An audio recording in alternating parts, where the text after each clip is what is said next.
being a queer and transgender person has definitely impacted my experience as a scientist.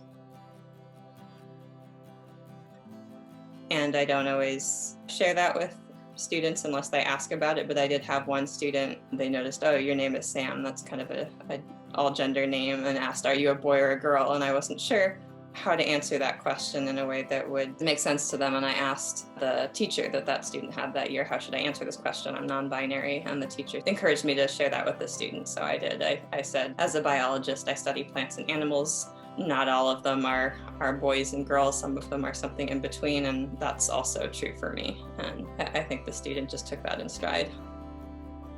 And I've also come across that with colleagues, unfortunately, where when I've talked about aspects of my her identity and how they impact my work and my teaching, they've sort of said, well, let's just focus on the science. We don't want to talk about identity. But I don't think some people realize that they are able to show up as their full selves in ways that other people are not, just because their full selves are somehow seen as controversial.